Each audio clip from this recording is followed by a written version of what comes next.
Welcome to Built, Trusted, Chosen, the podcast for leaders and marketers in trades and construction, hosted by Wes Towers from Uplift 360. G'day everybody, and it's good to have, I've been looking forward to this show for quite some time now, trying to get Stefan. He's a busy man on the show. I've known him for probably 15 years or something like that, a long time anyway, when I was, well, probably near 20 years actually, Stefan. I don't know. It was just when I was starting out in business, so probably 20 years that I've known of you and worked with you, and you're obviously in my view, the leader in the space we play in terms of business coaching. So maybe you could introduce yourself. Tell the world who you are, what you're up to these days. Oh, look, that's very kind of you, Wes, calling me a leader in my space. Look, in all fairness, it probably is 20 years ago. I mean, we commenced our business benchmark group journey in 2005. So I don't think it was too far long after that when we first met at Richmond, and we did some work together, which was amazing. So needless to say, good things last the distance, as they say. Look, what we do at Business Benchmark Group, we work with founders of trades and construction-based businesses, typically businesses that are doing between $2 million and $10 million in revenue is when we meet them. And then we go on a journey, and typically our clients stay with us for a very long time because we work on the exit plan pathway. We're not typically, I guess, engaged in clients that have immediate problems and we need to almost band-aid it like an emergency room. We don't do that type of work. We typically help our clients across Australia and New Zealand these days in building what is a business that is at the crossroads of growth and scale, and more importantly, a business that can at some point be insulated by people way better than the owner or the founder ever was, and more importantly, attract an investor level interest, which is where the fun really begins, Wes. And it typically takes about 3 to 4 years to get to that location in business, as long as you're committed to identity shift. So that's what we do, and we run from Melbourne. We've got an amazing headquarters here, and look, it's never a dull moment. Let's just say that. Oh man, it's crazy times right now, globally, obviously, and these things will continue. But we've been through amazingly crazy and terrifying times, and exciting times, and all sorts of things that last, 5 or 6 years, whatever it is.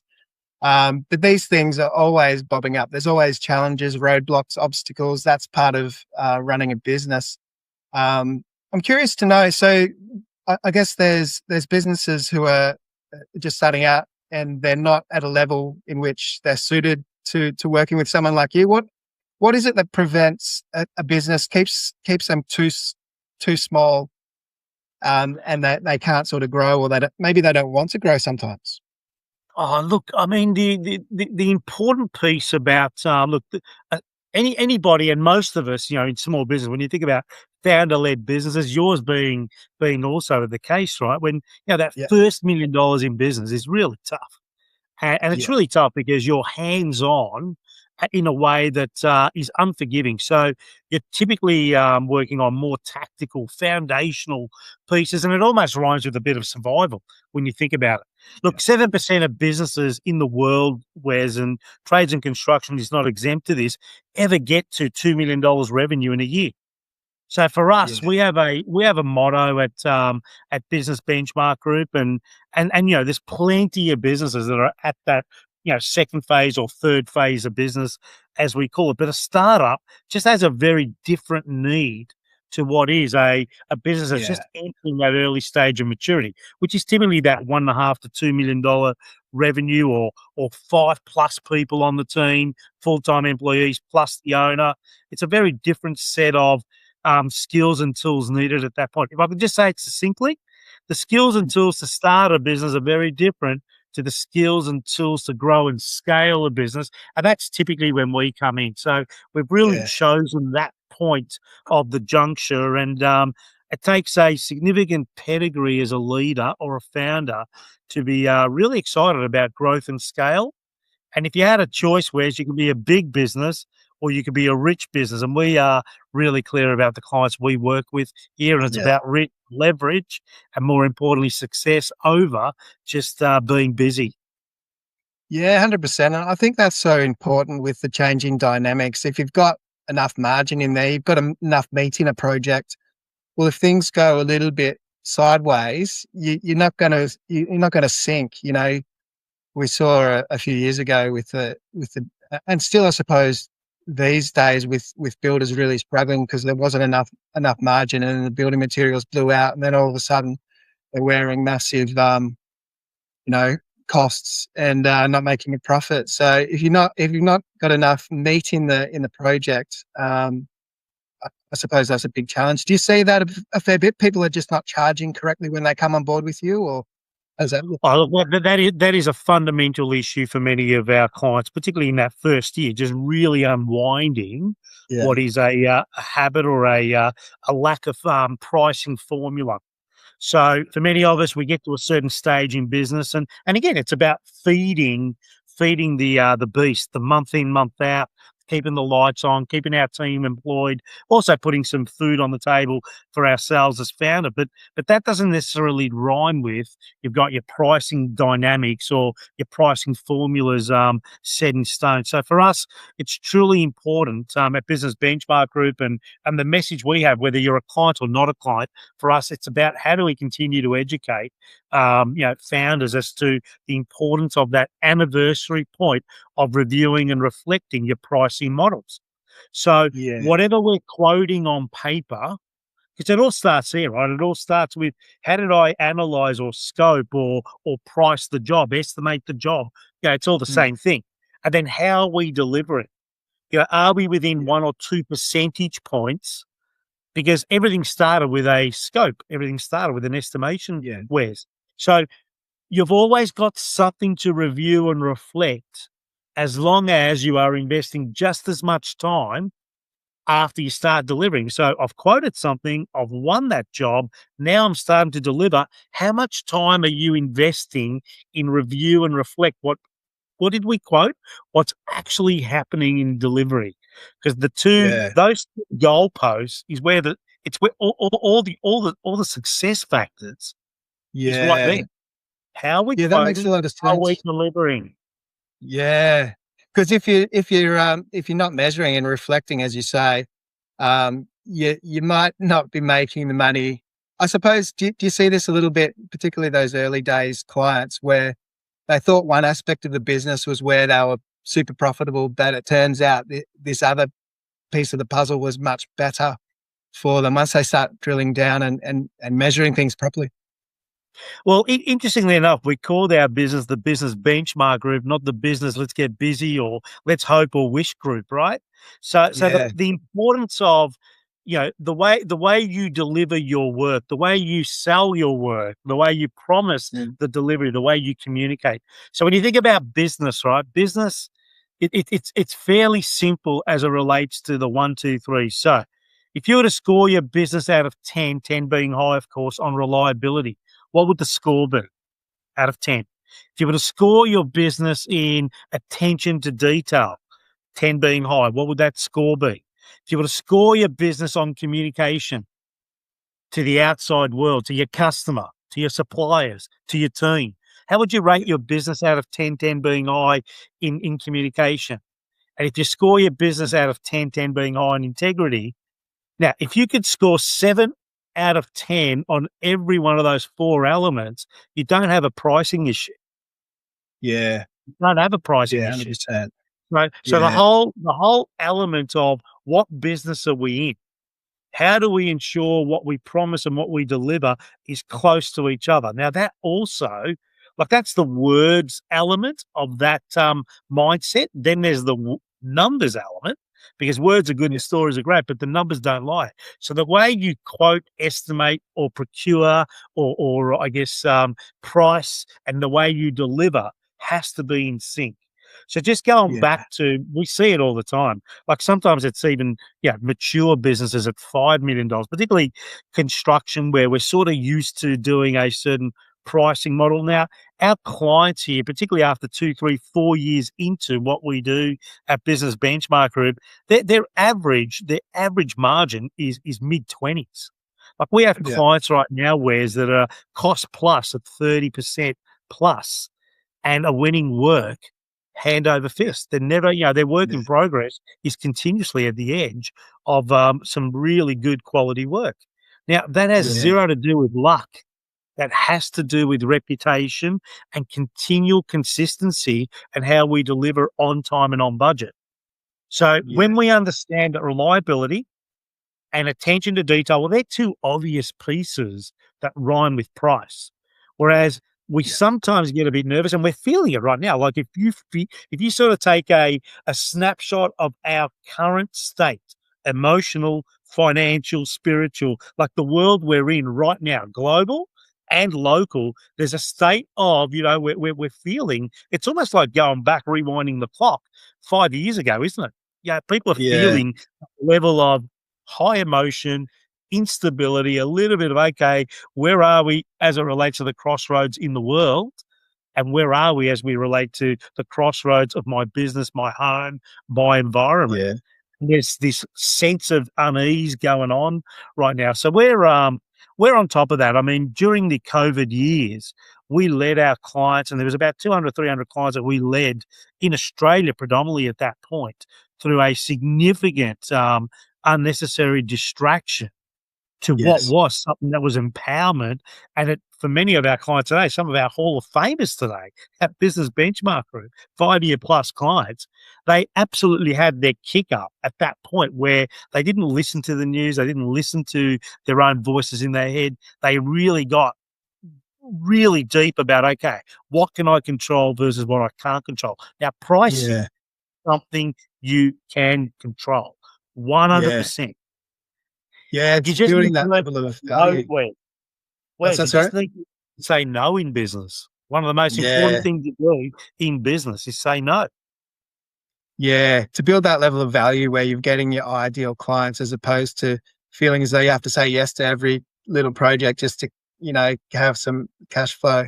But I suppose a lot of what we're speaking about, it lends itself to the importance of team as well. Like your team members out there in the field, they're representing your business and your brand, and everything they do is being watched by somebody. So your customers are seeing what they're up to. They're engaging with them.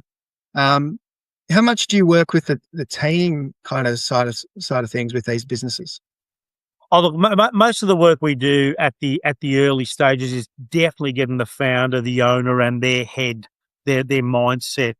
I guess I'm yet to meet a bad business, Wes, but I do meet interesting business owners daily and weekly, and what I mean by that is they just get in the way. So Yeah. you cannot run a successful business without having a team that's coming through. Like, when Yeah. it's all done and dusted, a misaligned team will deliver a misaligned service, a misaligned Yeah. product, a misaligned promise, right? So it's vitally important that the flow from the leader to the team is aligned and high standards. I remember the early days of, I guess, starting the journey of business advisory to trades and construction. This is 2005, of course. One thing that remained really clear for me is don't focus on the numbers, focus on standards. What are the Yeah. standards that we want to be running here? So, in order to serve an A grade customer who has an A grade job that might be in a position to give you A grade margin, you must have an A grade supply chain and you Yeah. must have an A grade team.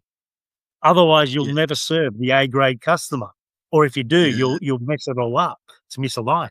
So it is Yeah. vitally important that the team is absolutely empowered and enabled to do the work. So the work we do starts with the empowerment, the enablement of the owner that's at 2 to 5 million, and how do we not just grow for growth's sake, but scale on the back of leverage. The number one area of leverage in a business is OPT, other people's time.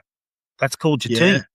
So if I've Yeah. got other people's time and I'm sort of restricting their genius, if I'm restricting their ability to take a risk, then the whole thing gets stuck there. Yeah. Where the owner needs to do the heavy lifting all the time. You know what I mean? So the team is a Yeah. big part of what we do at stages later on in the journey. Yeah. Got it.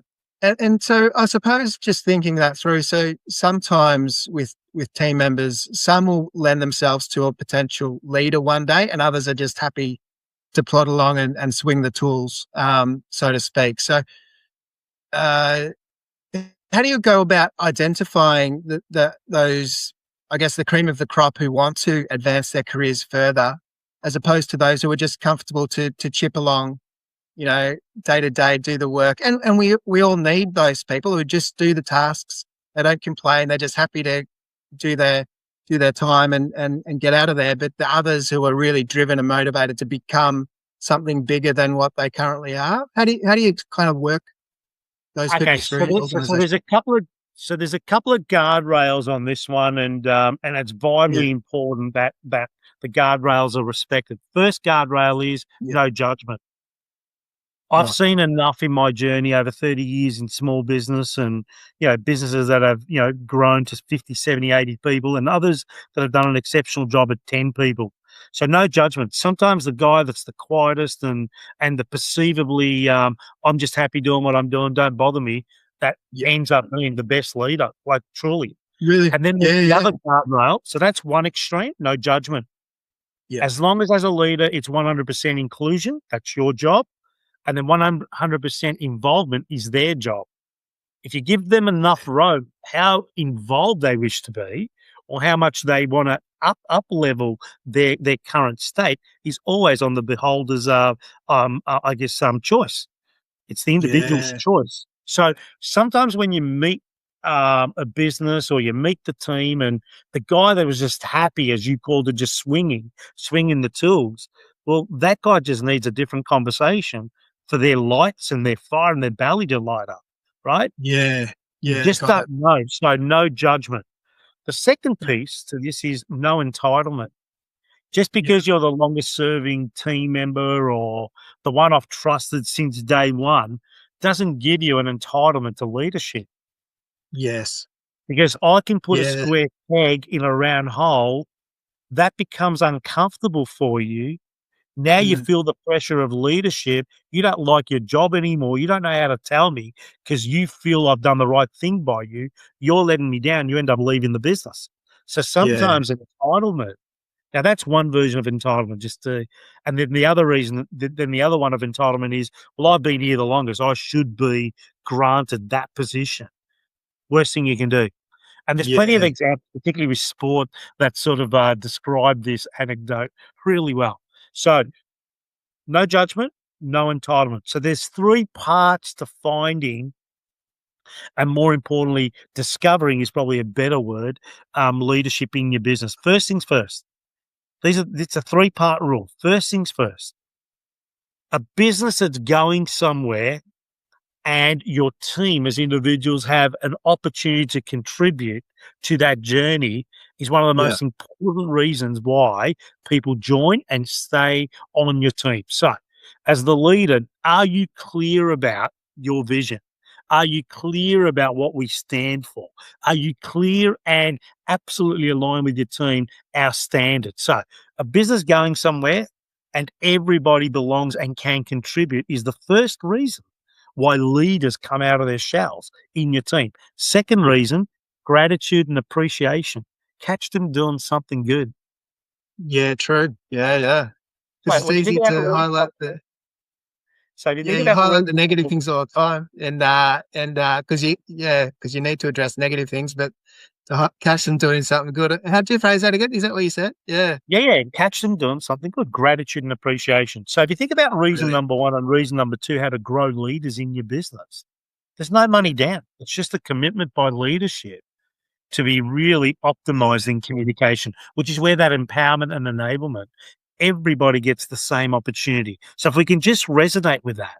And then the third most important reason why people stay with you or they continue to grow with you is money. And yet we think money is the most important thing. So growing leaders in your business is nothing more, nothing less centered around communication. Now, I also believe I'm a huge advocate for the motto of the Navy SEALs, US that is, right? So the Navy SEALs have an amazing motto, and it goes like this: if you want the most, make it easy. If you want the best, make it hard, which is why I always say, show me your standards, help me understand what we're not prepared to walk past, and I'll show you a business on the up, right? So that's how we grow leaders. You Yeah. communicate standards, they live standards, they deliver standards, and everything Yeah. else takes care of itself. Yeah. And I suppose there's a temptation to elevate someone in your team, maybe because they've been around a long time, just so you don't lose them. That's the whole wrong motive, isn't it? You want to keep your A grade players, of course, but they've got to earn their position and their you know and their higher Oh, level look, of loyalty, yeah, loyalty goes a long way, but sometimes loyalty doesn't equal promotion. yeah, That's where we yeah, get it wrong. So there's the fundamentals. Like we have amazing clients who have done some amazing work with many of their long-term team players, yeah, but it's been a stepped-out process, like going back to uni, if you think about it. It's like going yeah, back to playing football in the under-18s. You make the senior squad. You don't get an automatic gig. You don't get an automatic captaincy. You have to yeah, earn that by virtue yeah, of your communication, of your attitude, of yeah, how you show up. 5 minutes early is 5 minutes late, if you know what I yeah, mean. And if we yeah, fail, we all bleed versus yeah, putting a hand out asking for. Again, that's the entitlement culture. So there's fundamentals, and it is very much around attitude than it is around skill set, in my opinion. yeah. And so, do you suggest people build out ahead of time to create their org chart and then start filling the roles? Or is it a little bit of, hey, I've got this great person, let's create a role around them? I don't know, to get to the sporting analogy, some footy coaches will speak of creating a game plan that suits their unique set of players, their A grade players that they want to shine. So they're thinking of it from that perspective, coming at it for people first and building a business around that. But the others will have really set structures. And the philosophy of that is if one man falls down, another one can come in and fulfill, or woman can fulfill that role within the structure because everyone understands the structure. How much do you think that org chart should be set and how much fluidity would you keep in these sorts of Well, things? that's the central piece to the work we do, and it's called the exit plan pathway. So Yeah, you can achieve an exit plan in your business by virtue of growing people around you as the founder that ultimately do a better job than you. So you're not yes, square bang in the middle doing everything. Now, that cannot be achieved unless you are really clear about roles, responsibilities, what success looks like, and the feedback loop that comes with what didn't happen that should have happened, what should have happened that didn't happen, what are we doing about that is nothing more, nothing less than a plan. So that yeah, plan overlays the org chart. So the exit plan pathway, which is what we do, this is why we take our $2 million or $5 million business owners and we go on a journey over the next 3 to 5 years. Like if you think about the Drain Man, if you think about Traffic Divergence Group, Shadow Plumbing, Mimosa Homes, these are all clients we have worked with for many, many, many years. Every one of them were not a broken business when they knocked on our door.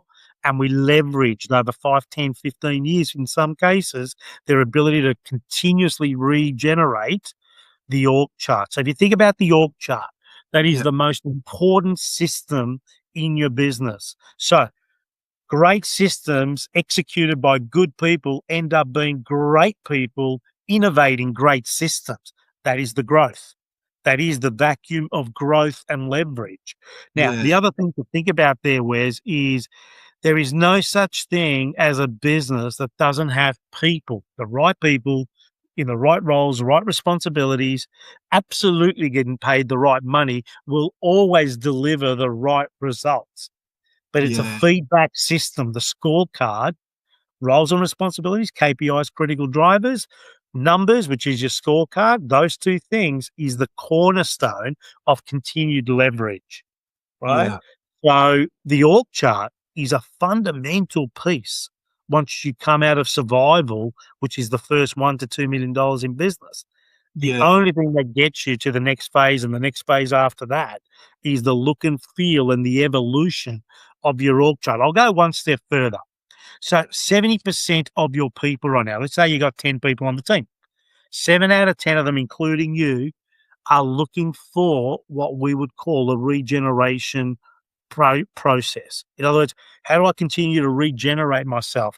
step up, level up. That's called regeneration. Yeah. 30% of your people on your team right now are what we call in the deselection zone. In other words, I'm not really sure on the value. I think the business has gone past you.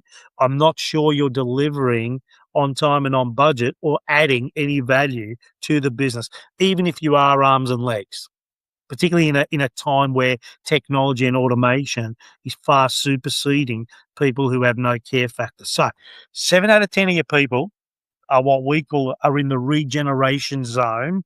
In other words, you got to keep on putting more time into them because they'll keep on leveling up. Empower, enable. 30% of your people, regardless of the size of your team, this is how it works. 30% of your people are in what we call the deselection zone. They're either leaving you or you need to get them to leave you. And Yeah. more importantly, you need to also have a net new process in there. So 10% of your current team. So let's say you got 10, at least one person is coming in the next 6 to 12 months that's going to lift the whole average up. So that's called your net new. No different to, I guess, football teams or soccer teams, recruiting A-grade talent that just raises the bar again. Yeah. Yeah, I love it. So the org chart's a big piece of work. Yeah, yeah. What are the big levers that you're pulling as well? So we've spoken, creating value so you can earn a higher margin and those sorts of things, and the people that need to facilitate that, and the org chart, the structures. What are some of the other big levers that people can kind of pull and get a great outcome? Well, I think one of the biggest, one of the greatest opportunities we have, particularly in this part of the world, is the continual. When you think about the competition in anything we do right here, right? And we'll talk about Australia more so, right? So you think about the population; it's not that big. The land is massive. The distances, transportation. Then you think about HR legislation. Then you think about tax legislation. You think about banking regulation.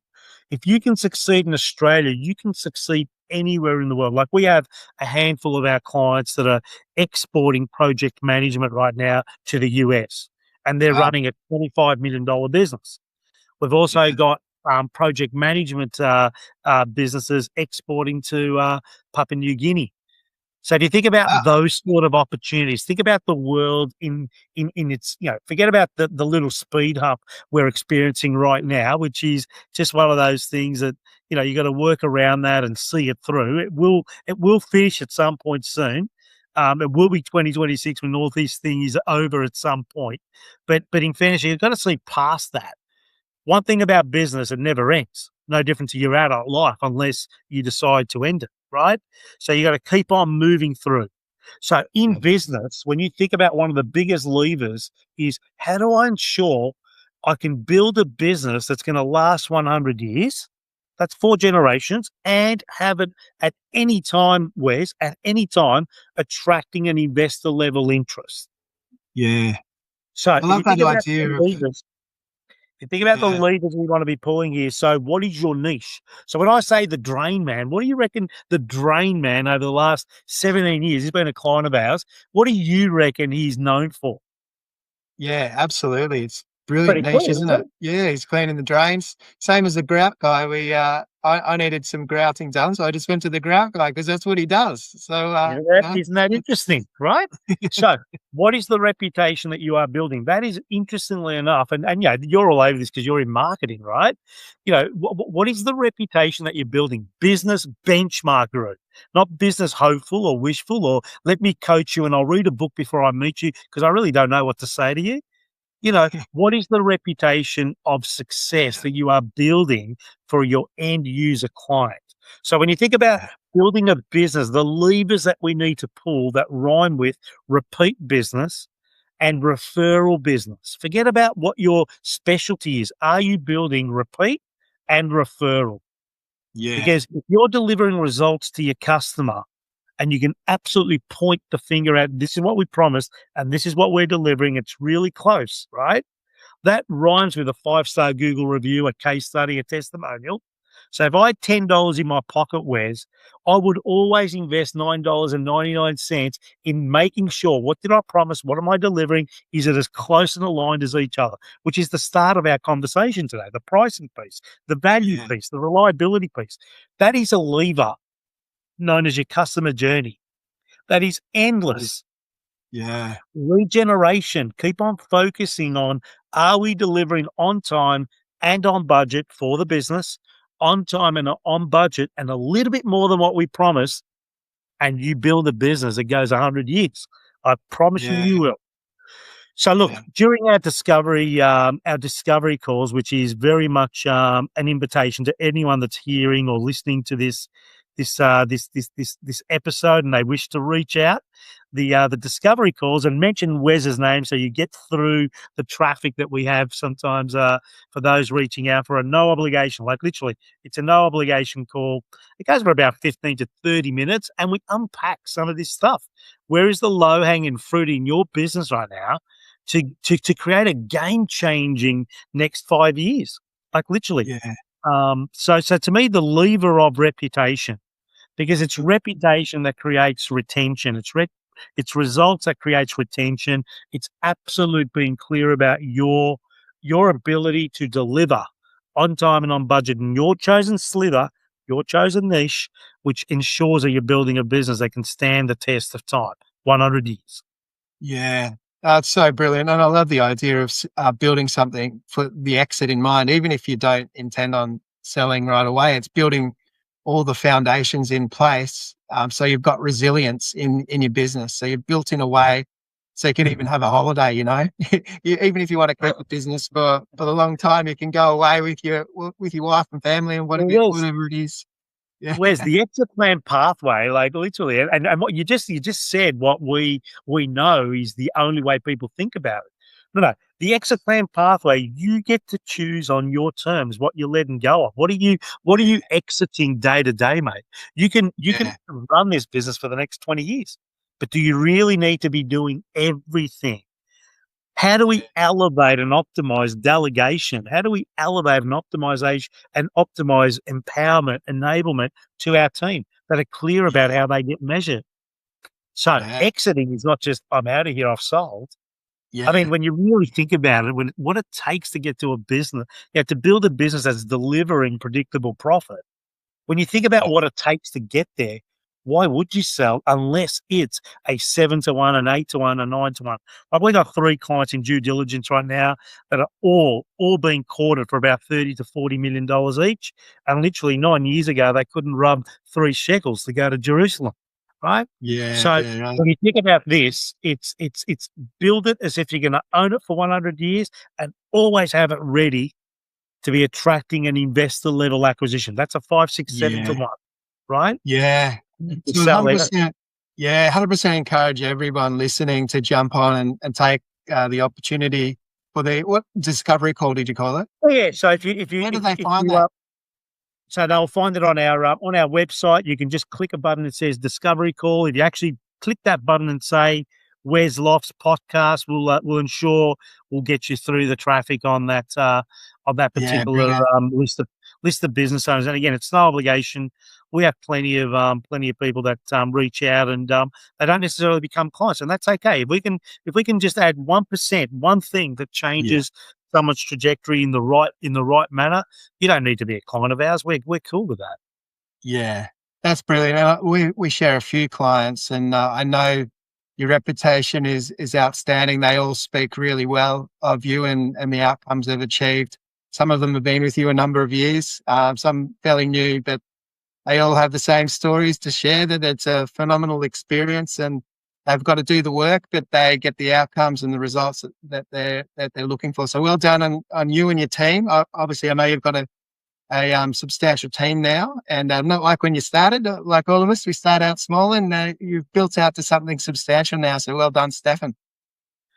Thank you, Wes, and well done on the work you're doing. You're again, the work that you and your team do is fairly high standard and noted and respected by us at Business Benchmark Group, and keep on doing what you're doing. Thank you for the opportunity. Excellent. Thanks, Stefan. Thanks for listening to Built, Trusted, Chosen. Brought to you by Uplift 360. Visit uplift360.com.au.